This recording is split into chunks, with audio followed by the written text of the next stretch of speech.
Meu nome é João Melo, sou angolano, sou escritor. Já fui muitas outras coisas na vida, como jornalista, que foi a minha primeira profissão. Iniciei-a com os meus 20 anos. Durante muitos anos dediquei-me a ela, ao mesmo tempo também que estava dedicado à política profissional. Fui deputado de 92 a 2017. Depois fui ministro de 2017 a 2019. Fui professor universitário e trabalhei também com publicidade durante muitos anos. Como jornalista, trabalhei em todos os órgãos de comunicação em Angola, exceto a televisão. Dirigi o Jornal de Angola durante um curto período de tempo, dirigi a Angop. Trabalhei como correspondente de imprensa durante 8 anos, mais ou menos, no Brasil, de 84 a 92.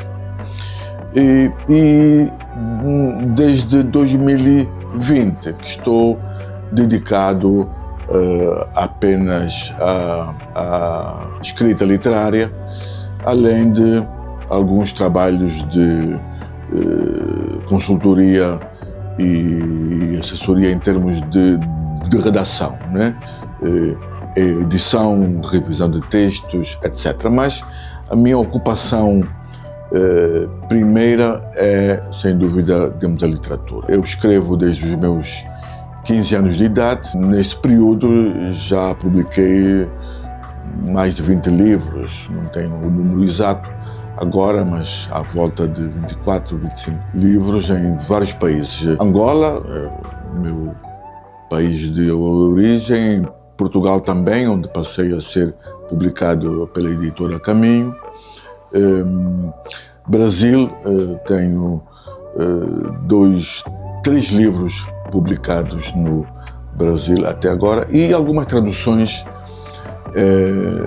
que vão desde os Estados Unidos, Reino Unido, Espanha, Cuba, Itália. E para este ano espero que algumas novas traduções saiam em países como França, Polônia, México. Neste momento me dedico apenas àquilo que realmente eu mais gosto de fazer, que é escrever. Definição é, portanto, um livro de poesia que tem basicamente poemas telúricos, poemas ligados à terra, né? Poemas relacionados com a angolanidade, né? Com a afirmação da angolanidade, e também poemas sociais e políticos ligados à história do nosso país, à sua luta pela independência e os primeiros anos, portanto, em 1985, né? Tinham passado 10 anos desde a nossa independência, conquistada em condições históricas muito complexas, e, portanto, o livro também refletia essa luta pela nossa afirmação, pela independência de Angola, etc. Daí, talvez, esse nome, definição, porque, enfim, tratava-se de poemas que marcavam, né? Que faziam questão de marcar um certo posicionamento do autor, do poeta, quer em relação à terra, né? Quer em relação ao contexto histórico vivido naquela altura. A literatura angolana moderna, aquela que se forjou em meados do século XX, né? Década de 40, 50, contribuiu para o próprio processo de luta dos angolanos pela sua independência, né? A literatura angolana moderna, estou a referir-me ao movimento Vamos Descobrir Angola e mais tarde à revista Cultura, né? Nomes que vão desde Agostinho Neto, António Jacinto, Viriata Cruz, Mário Pinto de Andrade, Londino Vieira e tantos outros, né? Fizeram uma literatura, produziram uma literatura que não foi só apenas um instrumento de afirmação da cultura angolana e da necessidade da luta do país pela sua independência, mas também uma literatura de grande mérito estético, né? Enganam-se aqueles que consideram que esses movimentos literários que eu citei, Vamos Descobrir Angola e a revista Cultura depois, eram mera literatura panfletária, no mau sentido desse contexto. Não, os melhores autores dessas gerações tinham a noção clara de que a revolução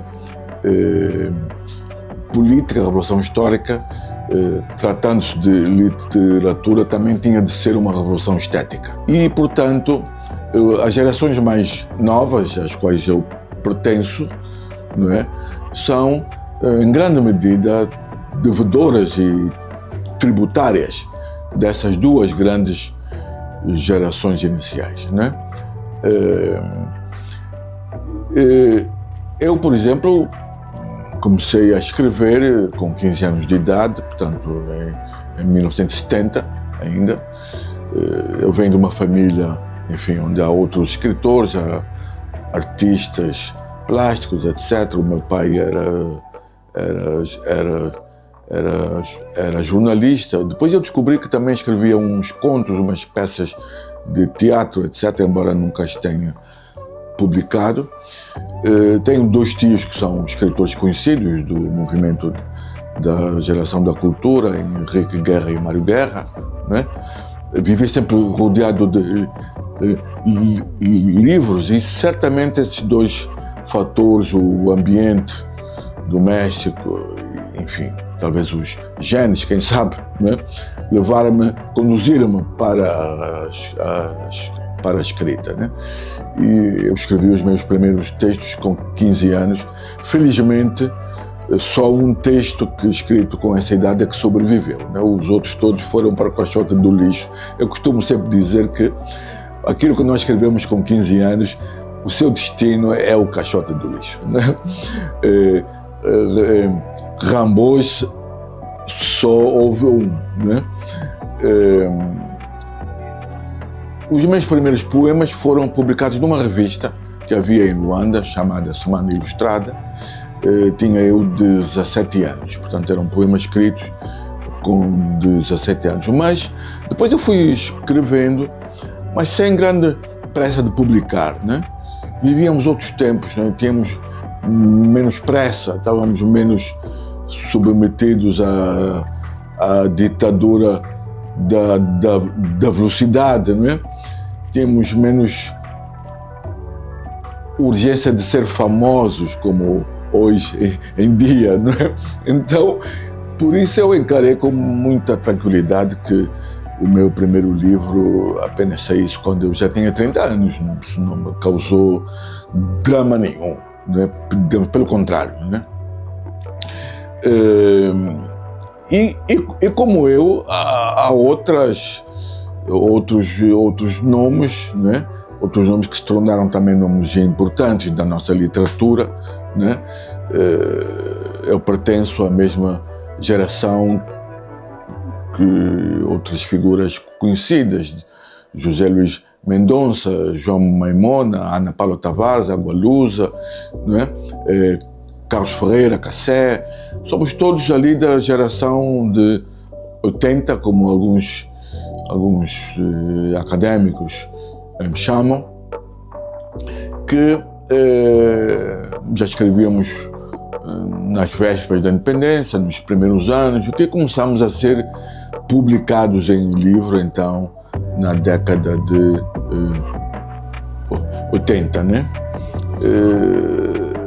Portanto, e depois de nós vieram outros autores mais novos, né? Dos quais o nome mais sonante será o de Ondiak, né? mas há outros que merecem ser também referidos, né? Luís Fernando, António Quino, enfim, uma série de nomes. Portanto, para resumir, embora o país seja um país novo, não é? Como um país independente, como nação independente, mas a literatura angolana é um fenômeno afirmado, não é? É uma atividade que já tem séculos e que não carece hoje de qualquer necessidade de afirmação, como qualquer outra literatura, como qualquer outro sistema literário. A literatura angolana tem uma média de autores razoáveis, tem um grupo de bons autores, alguns maus autores, 2 ou 3 gênios, não é? Como qualquer outra literatura, não carece mais de qualquer afirmação, digamos, especial. Bom, eu diria que sim, né? Diria que sim, tendo em conta que nenhum país é estático, não é? A história não para, os países mudam, transformam-se, né? Angola, como o mundo, está em constante movimento, né? Há novos fatores, etc., novas realidades, novos fenómenos sociais, políticos, culturais, etc., que vão transformando os países, reconfigurando talvez as identidades, moldando os seus relacionamentos com outros países, com o resto do mundo, etc., né?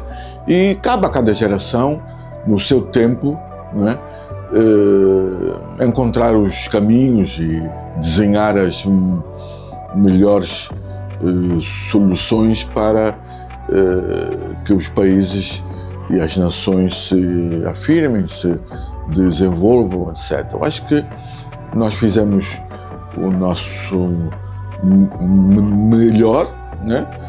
Continuamos a fazer, os que estamos vivos, temos muito que fazer ainda, não é?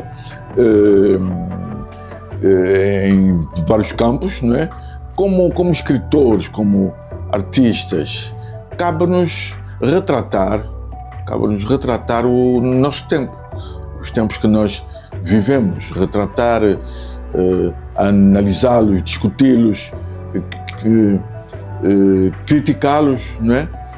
E é isso que nós procuramos fazer. A melhor literatura angolana, quer a literatura de ontem, quer a literatura de hoje, aquela que continua a ser feita, sempre foi uma literatura com um pendor social e com um pendor crítico e histórico muito grande. Acho que isso é uma herança que nós recebemos dos nossos antecessores, dos nossos ancestrais, e que procuramos manter, né? Quem ler os autores que continuam no ativo, velhos ou novos,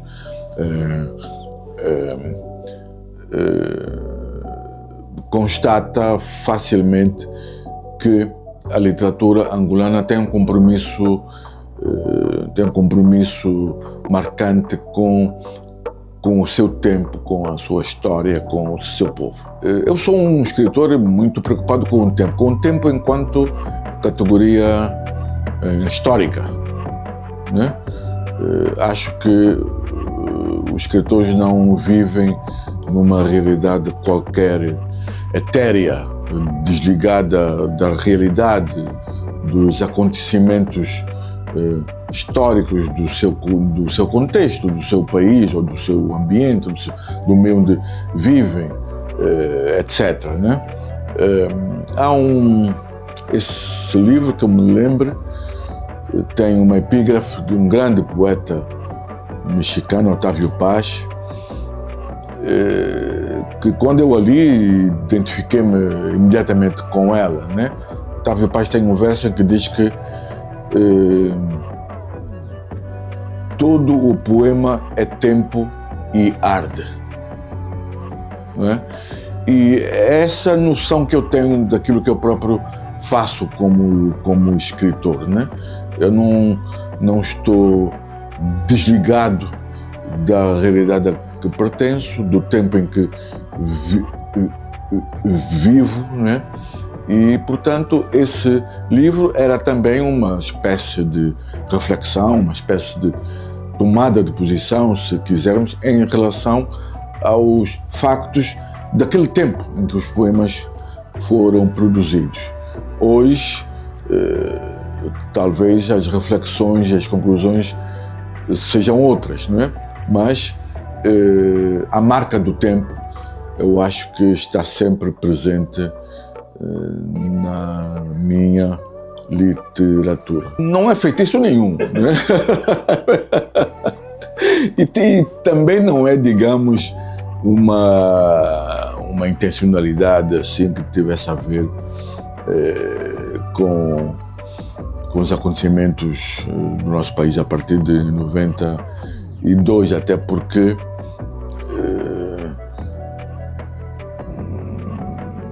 quando escrevi as histórias que compõem esse livro, né, creio que os primeiros acordos de paz ainda não estavam consumados, não sabia ainda como é que o país haveria de evoluir após o fim da guerra, etc., né, embora houvesse muitas expectativas, né? Mas era sem dúvida um tempo para fazer alguns balanços e para discutir uma questão também que me parece essencial, que é a questão da angolanidade, da identidade, quer dizer, da nossa identidade. Esse é um tema que sempre me preocupou e que me preocupa, né? Discutir a nossa angolanidade. Porque, desde logo, há dois tipos de angolanidade que podem ser convocadas, né? Um tipo de angolanidade mais fechada para si mesmo, mais para dentro de si, né? E uma outra identidade mais aberta, mais dinâmica, etc., né? Eu sou claramente adepto de uma identidade mais aberta, mais dinâmica, né, ligada à própria história, porque, como eu disse há pouco, a história não para. Por mais que alguns de nós o desejemos, a verdade é que a história não para, né? E a história introduz na vida dos povos, todos eles, mudanças, alterações, né? Que têm que ser assumidas, né? Eu acho, né? Portanto, esse livro, Filhos da Pátria, na verdade é um livro com vários perfis de angolanos, né? E reflete, digamos assim, introduz uma certa reflexão que na minha escrita é constante, é permanente, sobre a nossa identidade, né? Repito, eu acredito que nós angolanos estamos ligados ao mundo. Acredito não, a história comprova isso, né? Que nós angolanos estamos ligados ao mundo há muitos séculos, né? Portanto, ter uma noção de angolanidade fechada, enclausurada, virada apenas para dentro, não é? Eu acho que é um erro histórico, né? É um erro histórico e não leva e não nos leva, digamos, a lugar nenhum, né? Eu diria, para resumir com um chavão, se quisermos, com um slogan, né? Que a nossa identidade é profundamente afro-atlântica? Essa é uma pergunta permanente e as respostas a isso também têm de ser permanentes, estão sempre a evoluir. E dependem de muitos fatores, né? Depende do conhecimento da história, que muita gente infelizmente não tem, né? Dependem da realidade política, interna, externa, dependem das relações entre os diferentes grupos internos, as relações entre as classes, depende de quem está no poder, não é? Depende de muita coisa. Uma coisa que eu acho que temos que ter claro é que a identidade não é uma coisa estática e as entidades constroem-se, podem ser construídas, não é? Aquilo a que muita gente se apega, a tradição, as tradições podem ser inventadas e são muitas vezes inventadas, não é? Vou dar um exemplo que não tem nada a ver com Angola e depois vou dar um exemplo sobre Angola, né? As tradições monárquicas britânicas, que são, para usar um linguajar nosso, são muito afamadas, né? Aquelas tradições todas da corte britânica, etc. Aquilo foi inventado no século XVIII, aqueles rituais, aqueles cerimoniais, aquilo tudo foi inventado, não é? Quando Agostinho Neto diz em Angola que vamos voltar às nossas tradições, ao carnaval, o carnaval é uma invenção do Egito Antigo, não é? Portanto, mas nós podemos construir uma tradição carnavalesca angolana, não é? Portanto, a tradição não é uma coisa com a qual se nasce, não é uma coisa inata. A tradição é uma construção histórica. É preciso ter isso em mente, né? Para não nos ficarmos apegados, às vezes, a coisas do passado que não dão. Há coisas do passado que não dão para serem mantidas, né? Temos que ter essa noção e essa consciência crítica também, né? Então, quando se fala da angolanidade, da identidade angolana, eu repito mais uma vez, sou um claro defensor de uma noção aberta, dinâmica, né, da angolanidade. Porque é isso que a história fez de nós. A nossa cultura de raiz, os nossos ancestrais, foram levados para as Américas pelo Oceano Atlântico. Nós vamos aos Estados Unidos, 25% dos afro-americanos são originários da região Congo-Angola. 25%. Os angolanos foram os primeiros africanos levados como escravos para a região de Jamestown, onde nasceu a Confederação Americana. Não falamos já do Brasil, né, onde 80% dos afro-brasileiros são de origem angolana. Vamos à Argentina, né? O tango, a milonga, né? É angolano. Então, nós estamos no mundo há muito tempo. Por que razão agora alguém nos diz que não, você tem que ficar aqui acantonado? Não, eu recuso-me a ficar acantonado. Porque eu estou no mundo há muitos séculos. E, claro, o mundo também está dentro de nós. Que isso é recíproco. O mundo também está dentro de nós. A independência é inquestionável, né? Quer dizer, eu não discuto a independência com ninguém, né? Agora, não estou satisfeito com o estado do país, né? Portanto, temos muito que fazer, muito que mudar, muito que desenvolver etc. Nós todos, né? Quanto à literatura especificamente, bom, nós angolanos continuamos a escrever, mais velhos, ainda há mais velhos ativos, muito ativos. Soube há dias que Luandino Vieira, que faz 90 anos, vai publicar um novo livro este ano, né? Os mais novos estão a surgir, né? Também gente boa, gente com potencial. Portanto, a literatura angolana, além de ser um fenômeno, uma atividade consolidada, ela está aí, existe, continua, né? Agora, cabe aos leitores, aos críticos, etc., a avaliar aquilo que se produz, né? Naturalmente, há boas coisas, há coisas muito más, há coisas sofríveis, mas isso, como disse há pouco, é um fenômeno natural em qualquer sistema literário, né? A questão principal, quanto a mim, que se coloca é a circulação do livro,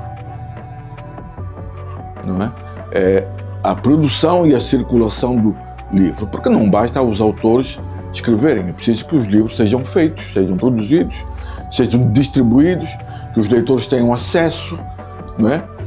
E nesse aspecto a situação é muito crítica, O número de editoras diminuiu, né? O livro tornou-se um produto muito caro, pouco acessível às massas, né? Para usar outra palavra que já caiu em desuso, né? O livro não circula nas escolas, né? Então, acho que é preciso parar e pensar como resolver isso, né? Como fazer com que seja possível que haja mais editoras, que os livros sejam impressos e distribuídos em Angola, que haja mais livrarias, que o livro circule na escola, circule e seja estudado na escola, etc, né? Nesse aspecto, houve um retrocesso muito grande relativamente à situação que vigorou até meados dos anos 90. Tenho o meu candidato há muito tempo, né? Chama-se Luandino Vieira, né? Que é um gênio da literatura. Merece, sem qualquer sombra de dúvida, um Nobel. Mas até nisso as nossas instituições falham, porque esses prêmios também implicam ações de influência, lobbies, etc, né? E a verdade é que as nossas instituições nada fazem nesse sentido. É preciso lançar a candidatura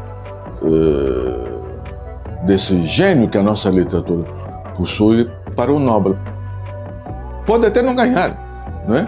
Mas ele tem que ser, eles têm que estar sempre entre os nobelizáveis, não é?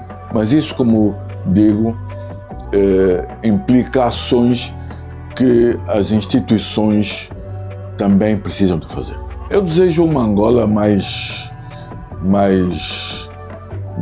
democrática e estável, com menos pobreza, menos diferenças de classe, né?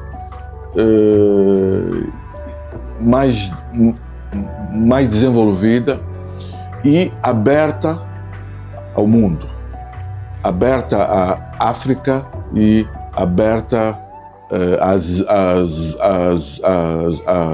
às Américas e ao resto do mundo. Angola precisa de assumir o seu papel no Atlântico. Quanto à minha obra, bom, eu na verdade não me sinto à vontade para fazer qualquer balanço nesse momento, porque eu ainda quero continuar a escrever mais. Então, eu acho que ainda não é a altura de balanços. Tenho ainda muitos planos, muitos projetos, livros novos que vão sair, etc. E, portanto, não é a altura de balanços ainda, né?